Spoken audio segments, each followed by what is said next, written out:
Hi, everyone. Thanks for joining me and Nina. She's here with me because we're on Zoom for where I'm from, 248. Wow, Thanks for joining me, Nina, and thank you for writing your beautiful book, which I enjoyed very much. And you have a poster behind you.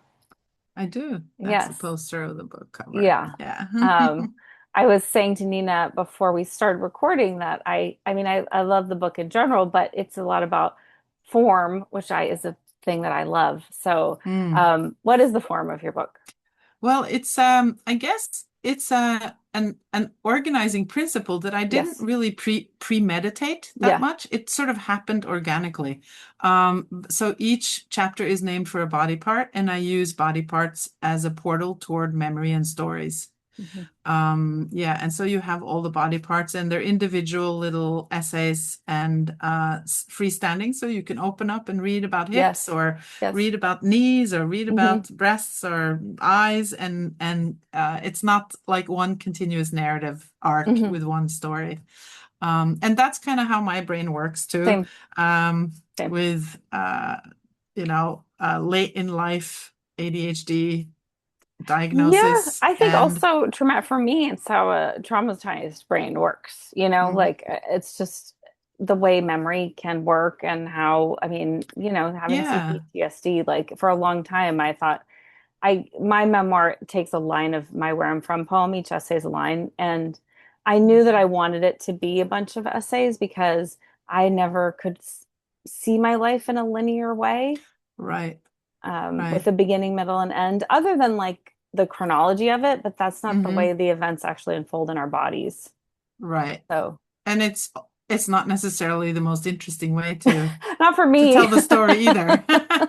Or a meaningful way. I mean, like interesting and meaningful. Yeah, I So think for a lot of people, that's they like wonderful. having that anchor, Hmm. like, okay, Hmm. I know where I am and I Hmm. get that. I think Yeah, that you really have to yeah. trust a writer that they're going to deliver you. And I will say that, you say you can drop in anywhere in the book, but there is definitely an overarching narrative of your book where Right.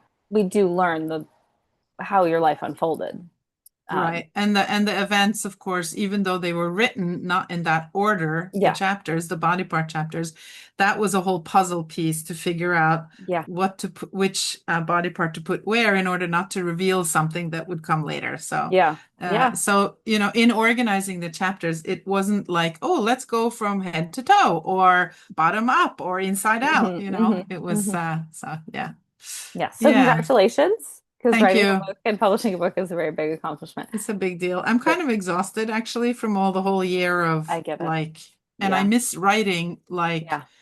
more substantively. Hmm. I've written shorter pieces, and I also have a piece coming out in an anthology now called Relative Strangers. Yes. Are you in that? Uh, Oh, wonderful. yeah, I'm in Hmm. that one, and it's just speaking of the anthology that you're in, Yeah. and which I'm dying to read because I think most of us have some experience of estrangement and in Yeah. that I mean, way. some people Yeah. don't, which kind of is wonderful. Good for them. But I Yeah. think Yeah. when I started talking about it in the 90s, I felt like just a real outlier. And Mm. I appreciate how much people are talking about it now. I'm grateful this book Mm. exists. It Hmm. is a real Hmm. it's a special moment for me to be a part of something I so desperately needed. Yeah. Um, Yeah. I and look forward to reading it because I need to know the how other people who've dealt with estrangement uh survive it essentially, yeah, like, and don't go crazy or keep hashing it over and over. yeah, And it's good to be in community that way. It's like it balm is. for the I mean, soul, you know. and I co-edited a book about sibling loss. So I'm in this I sort of unique position of I have Mm, a brother who died, and I'm estranged from two of my brothers, and then I have a yeah. relationship with one of my brothers, and meeting all those people who'd lost siblings was the same way. I mean, Mm, it's changed my life having this community, having all of these communities, and mm, someone reached out after reading my essay, just saying, I'm sorry that happened, and the thing that I wish I could have told myself 30 years ago, it does get better, and the mm, pain that you're feeling, you're going to heal from that pain. Mm, instead of there being more and more and more of it mm-hmm, mm-hmm. that you will not be able to heal from because it's just being inflicted on you. Yeah. And It's hard to imagine it when we're in it, yeah, that yeah, it's good to hear yeah. uh and to It's hard know and though. I mean, it's not easy. mm, This mm, nobody makes this decision lightly. yeah, yeah. You know what the thing that is a work for me and that I look forward to reading all the pieces in the Relative Strangers Mm. anthology about finding kinship that you didn't know about Yeah. is that my sister, my full biologic sister, who's 6 years younger than me, um, is not prepared to meet this new half Mhm. sister. Yeah. And for me to, and we've had some difficult conversations about it, and I'm just now starting to come to terms with and sort of like, why is it taking me so long? That we're so different and that she has to listen to what works for her. And Yeah. in the beginning, I'm like, how can you not want to meet her? This is this poor woman who's known about us her whole life, and here we are, and we had our father, and she didn't have our father, and how can you not like embrace her? Because that's what I did. I like hugged her and brought her in. Yeah. And we're just so different. And Yeah. so Yeah. to sort of expand my understanding of all the emotional Yeah. um, ways in or out or around these experiences, that's what anthologies are so great Yes. for, Yes, you I know? agree. And Um, yeah, it really helps you not feel so alone, which is yeah. the main So, thing we're trying to do, I think, because books yeah, have saved my life. So if I can help someone yeah, feel less alone, I yeah, did good. yeah, yeah. Um, so would you like to read your poem? Yes. Sure. And I would love to after I do because as I told you when I listened to Michelle Philgate on your on this where I'm from uh I was like okay, I have to mention that because it struck me very similarly something that she said. Oh, okay. And yeah, I'll read my poem. Okay. Where I'm from. I am from overfilled ashtrays, from Dunhill butts and gin, bootlegged in our basement. I am from the apartment on the second floor, right. The key dangling from my neck. I'm lonely and hungry too. I am from the sprawling lilac tree blooming outside our door, fragrant in spring. It always summons and invites me up, where I discover warm bodies in a tiny nest perched on top. I'm from all-night parties, grown-ups snoring on our couch, and sleeping in late on weekends while I find food with friends. From Papa with his missing fingers, and Mama's long slender legs. I'm from silence over dinner and many things unsaid. From go to your room and go outside and play. I'm from Epicurious, but the pleasure was not for me. But curiosity was. I'm from Norway, where families ski on Sundays. Everyone except us. But when Papa flips crepes in the cast iron skillet, I'm his princess, and friends say, he's so cool, lucky you. No sweets for me, calls Mama, while I lick my fingers and the entire bowl, too. From Papa's hidden heaps of unpaid bills, tax and collector's notes in the mail, the shame my mother internalized that summer he went to jail. Yet, so full of joy, our family albums prove good times were had by all, created, curated fun, celebrated memories, a symbol of her will to never fall. Now stacked dusty in my mother's nursing home room at last, my sons sit by her side and learn about her endurance from the past. Thank you. I felt a lot of echoes of obviously your memoir too, having read your memoir in this poem.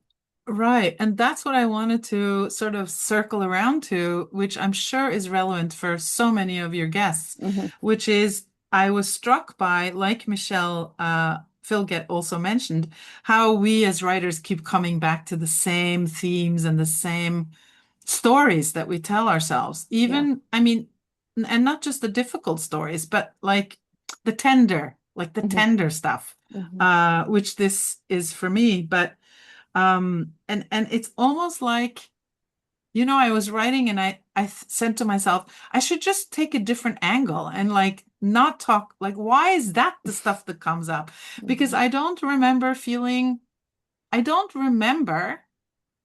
where I'm from as being a place of lack or it's called, what is it called again when children are neglected, like Hmm. neglect. Hmm. Uh but my younger sister, who's 6 years younger than me, she's like, yeah, we were kind of neglected, but we had a roof over our head and I don't know. It's strange, but yet this is what keeps coming out Hmm. and forward. Hmm. Um, so I'm a little suspicious almost about this need or urge or propensity to sort of go back and let the same story kind of harden, you know? Hmm. Yeah. Like, what is that? Mhm. And I've had therapy, so it's not like it hasn't been processed, you know? Well, and I think every time you touch the memory, it changes, right? I think there's actually science to say that our brain. Um, Yeah. so yeah, I do it every year and I kind of do try to do different things for that very reason. But the Yes. first time I wrote it, it was a lot of the same sort of uh themes and images that, Hmm. but to me it was interesting that I mean they define me. They are where I'm from in a Hmm. lot of ways. Right. And Right. it's interesting listening to your poem because I'm sure you said in your book that your friend said your dad was so cool, but I just think I have a friend and we talk about that, like, when your parents are cool, it's a mixed bag. Right. Exactly. Yes. Right. He was cool and they were cool. Like, we went out in Oslo in the 1970s and ate in a Chinese restaurant, which Mhm. none of my Right, right, traditional friends, the right, friends who went skiing on right, Sundays with their families, they never went to Chinese right, right. restaurants, where Yeah. the adults were smoking and drinking and we were like sitting there feeling so special because we got to be with them.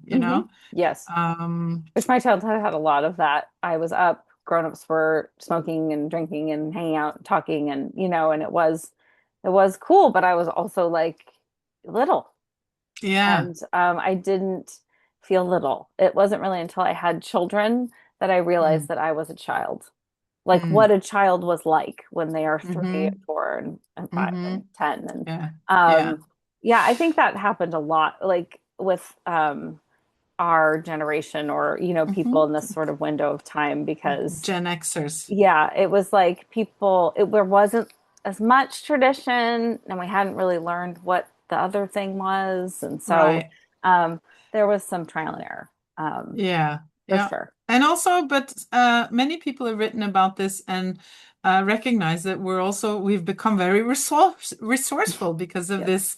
As my sister calls it, our parents said that we had freedom under responsibility, Yeah, yeah. Mhm. meaning we were like let loose. Nobody was worried if you came home or, you know, but you were also responsible to sort of not screw up and not be like a bad kid, or anyway, that If was you were my our, brothers, there were some bad kids. But yeah, yeah. I think that a lot of it was also there was a lot of like don't ask, don't tell that was Hmm. going on in Yeah. different families. Like Yeah. people were definitely doing things that were not good, my brothers included. Yeah. And um, my mother was interested in trying to make it a better situation, and my dad was just like, boys will be boys. Mm, mm. And and we still see it in our society Yeah. now. This sort of Yeah. like some people are interested in changing things, and other people are like, oh, Yeah. well, as long as it doesn't Yeah. personally affect me in this Did moment, I'm you, not that were concerned. you, yeah, were you really aware of like raising your own children differently than how you were raised? Yeah, I mean, I think some of it was the same. I think I just really wanted them to feel like children. That was Mm-hmm. probably the thing that I Right. was the most, and Right. to feel safe. Yeah. And for me, I never felt unsafe I that did. I can remember, Hmm. but I felt lonely, like Yeah. alone. Yeah. And so when I had three kids in 4 years, I was in grad school, but I like became like a stay-at-home mom. Yeah. Yeah. Same. And I was always home when they came home from school. And when it was snow days, I was building snow Hmm. forts and making hot chocolate. I was like doing all the things that I didn't have growing up, which is interesting. And I'm not so sure that what I did was the right thing either, but it was a response Hmm. to feeling something. And I think it's, I mean, about being able to talk about and apologize and make amends. Like I think as parents, for me, I try not to be like I'm the absolute authority and whatever Yeah, I did is correct. right, And so right. um Yeah, I think that's a yeah. big thing, you know. My mother has apologized to me and has Mm, talked about things with me. And mm, I mean, my dad is no dad, but there was no, that wasn't on the menu. mm. Um, Allison, I've teach some workshops, and and I usually put a theme on the workshop. They're mhm, just one day, sort of on a Sunday, 4 hour things. mhm. And and we sit around my dining room table here Oh, in Maine, nice. or people can join on Hmm. Zoom also. And one of the themes is where I'm places I belong or not. And I discovered the poems Hmm. and the original poem Hmm. and Janine Ouellette's version of the poem, which Yeah. I use as an example in the class. And we sort of toyed with it, writing about, as a prompt, but I didn't have the prompt, Hmm. that you Yeah. send and that we Yes, use that Fred here. first created Yes. to put on his blog out of So just now, generosity and love. yeah, it's just lovely. So now Hmm. I'm gonna Yeah. I'm gonna weave that in Yeah. with links to your episodes and everything. Sure. So that's really exciting. Yeah, Yeah. and Georgella, in one of the conversations I had with her, she says that she was inspired by Joe Carson, and she feels Yeah. like it's important to say. She didn't say it on the poem because it wasn't what people did in that time, but Right. and I'm sure if Joe were alive and you could ask her, she would say that like the lineage of how we touch and inspire each other, It's and lovely. yeah, yeah, It's the gift that keeps on giving, you yeah, know? and how It's really interconnected special. we all are, Mm-hmm. and that Mm-hmm. this kind of idea of like finding the original or say like that's not like we're all Mm-mm. just out here trying to Mm-hmm. make sense of it. And Yes.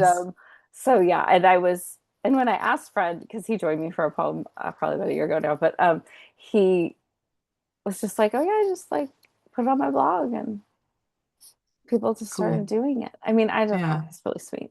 um Yeah. yeah, It's I love wonderful. that. And I mean I've always been really interested in where people are from, and as you get older, people don't talk about it as much, and Mm. I find it sort of endlessly fascinating. And also the fact that it prompts us or asks or begs the details, Mhm. the Yeah. William Carlos Williams idea of there's no idea but in things, Mhm. like this idea that that's how the specifics is what really enlivens the story that's held in the poem, And when which you're I living it, love. you don't know. And I think that's also like having done it Exactly. with young, like youngish kids, Yeah. they're just like, I don't even know what to write about. I'm like, yeah, exactly. Just the thing that you do every day. Mm-hmm. That's fine. That's a worthwhile thing to write about. Sort of this Mm-hmm. idea that it has to be important or, have seriousness. Like, no. Yeah, or be super original Yeah. or kind Yeah. of have a wow effect or, something. Yeah. Yeah, I love it. I love hearing Yeah. what they choose. And I mean, Yeah. and no matter whose poem it is, I feel some sort of kinship with that person and something they've shared, Mm-hmm. which I Mm-hmm. think is also incredible and It's is a wonderful. worthwhile It's like reminder. this just ever expanding literary community that you're creating in a Oh, sense around this. yeah. So I run a literary salon and open mic here in Brunswick, Maine every month. And usually people bring things to read that they're working on or Yeah. things they've published but I am tempted to make it like 1 month a challenge to do this. Oh yeah. And so people can step up to the mic and Yeah. read their Where I'm From poem. I Yeah. think that would be really wonderful. Uh, and also it would put it sort of as I say to people that writing, embodied writing or stories from your body is very democratic because we all have a body. So you don't have to have had a particularly extraordinary experience or survived a particular trauma to write from your body because your body is going to tell stories. And Mhm. it's the same with the Where I'm From poem. It would give everyone sort of a level Mhm. and nobody has to worry that, Mhm. it's let's do that together. So see, I'm getting ideas just speaking with you. I love that. And it's been interesting too over the course of, 248. Some people would feel apologetic, like, well, I'm not just from one place. What should I choose? I'm from so many Mm, places. Like, mm. it, that's great. I love hearing from Yeah, people who are from so many yeah, places. Like, yeah, there's not one more valid experience than another. They're all yeah. interesting and worthwhile. So, yeah, what was it like for you writing it, Nina? Just want to It was difficult, Mm, actually. It was difficult. I'm not sort of a natural, like poetry doesn't naturally flow for me, although when I write prose, I notice that I mhm, lean lyrical mhm, sometimes with repetition mhm. and so I had to laugh at myself as I told you when I sent it to you. It's just like, why do I want to rhyme? Hmm. I'm like, I is love that it when they write. I mean, childish? I think Like, it's like, is that I my don't like know. limited I don't know if understanding it's of like programming from when we were younger or just makes it no. feel real, because I I will don't get know a what rhyming that one every was. once in a while. And I remember when I would write poetry and it didn't rhyme, I'd think, oh no, am I doing it? Because that is sort of how we first learn poetry. I don't know, It yeah. rhymes. So I had to laugh at myself and go like, you know what, just flow with it. I'm not gonna sit here and like try to make it not rhyme just for the sake of it not rhyming. Right, exactly. Yeah, it's supposed So to be that an was enjoyable experience. yeah, so Yeah. that Hmm. was that was a little bit of a, not challenge, but like I know it Hmm. and Hmm. made me think and notice some things. And then I thought that it was really it was I just love doing it because when I get prompts like that and they're very specific, I like the focus. I Hmm. like Same. that it has a limit and a Hmm. shape and Yeah. No, a container's nice, especially if you're container. feeling blocked. Yeah, It's a and I know nice thing to have. you say to people that there's no reason to stay just in it. Right. Go wherever you want. But it was helpful for me to stay Yeah, some in it. people stay. I mean, it was last Yeah. week, I think. She did the parenthetical. She was like very exact to it. She wanted Hmm. to, and I get it. The first time I wrote it, I was pretty Yeah. and then other people, they write, but Yeah. it's But I great. am inspired also to try it again and again and try to sort of do the little bit different angles Hmm. of, Yeah, I think you could write one about being a mother because I think in so many yeah, ways that's we are right. from that too. And Yes. there are so many things that we are from. Yeah, or Um, being a sister yeah, now that yeah, has discovered that I'm yeah, another sister. I'm like yeah. also like I was the big sister, and it turns out I'm also a little Mm. sister now, Yeah, that's so and interesting because when you read about like fostering or adopting, they say like mm, the way to be the least disruptive is to not disrupt birth order. So to sort of maybe put them in the middle because don't mm. don't displace the youngest or oldest because those are such strong identities. Oh, So that's so interesting. interesting that you're not the oldest anymore. Like Yeah, if I wasn't the youngest, I think it would be kind of like, oh, because it's such a big part of my identity because I'm significantly younger and the yeah. only girl. And Um, I felt when I heard and learned and met this mhm. new half sister of mine, Yeah, I was like, oh, I always wanted a bigger family, and I I would have loved to can't have had a believe big I could sister, have Nina. had a big sister. Only 3 years older, which means we Oh would my have been more God. contemporaries because my Yeah, younger yeah, sister is 6 years younger. yeah. And she was only 13 when I moved to the States, and I never Right, came back, you know? right. I would have loved to. So, I always wanted a big sister or a twin sister. I was convinced that would have been really great. You yeah, can't do that though, unless you were separated at birth, we were not. right, Uh, right. yeah. Yeah, So not having a big sister, yeah. I mean, yeah, it's probably fantasy, but it was a fantasy I definitely had too. Like, yeah. oh. And then, the crazy thing is she sent me, we've exchanged lots of pictures, and she sent Mhm. me a picture of her as a sort of a 15, 16-year-old. And I looked in my photo album and I found one of me, and God damn it, we look so much Yeah. alike. And Yeah. not just the style with the Right. bags and the, Right. the striped Yeah. t-shirt. Oh my God. I just saw it and I'm like, it's just crazy. Was she in Oslo as So, well? yeah. Well, yes, but she was raised in a small town on the Okay. western coast of Norway Okay. with her grandparents, which was typical 1963, single mom Yeah. who's Yeah. unmarried. So, Right. um, And you would have yeah. shared that too. I mean, that kind of like that you were not mainstream, even though Say that your again. parents were married. Well, you weren't like mainstream. You're both kind of existing in a different, you weren't skiing every Yes. Sunday, either of you. Yeah. Yeah. That's right. That's Yeah. such a great Norwegian sort of, Yeah. uh, Yeah. here it's I going to mean, church, or it was going to church. yeah. Yeah. And of course, there was no religion in my family. And that's why I evoked Epicurious, Yeah. um, which was, there was a lot of like pleasure principle, and Yeah. fun, seemingly. Yeah. Yeah. But of course, it wasn't just fun. No, it's different for kids. I think that's Yeah. something that people But even didn't for my really parents, understand. Oh, yeah. even for my parents, you Yeah. see, with my father's And it's financial, right. uh, really like disabilities almost, Right. Yeah. and then my mom sort of wanting to keep a certain, what is it called? You keep Facade, the sort of. way, yeah, facade, right? And it sort of came tumbling down when he went to jail. Yeah. So, Yeah. I yeah. remember And those. it wasn't a long stint in jail, but it was long enough that it was mortifying for her. Well, it's like, I mean, Um, just anything where people know. I think it's yeah. it's about that more than Oh, and anything. they went to her office where she worked, where she was an employee, Oh, wow. and like looked for him, Mm, that's a and lot. so yeah, so it was a lot. Yeah, so there you have it. This was Okay. a great experience, and I'm excited to introduce it to my Yes, please literary do. community here in I'm Maine. Yeah, excited to hear how it goes. And thank you for joining me, Nina. And thank you for your poem and your book and everything. All right. thanks, Allison. I'm gonna try to stop recording. All right.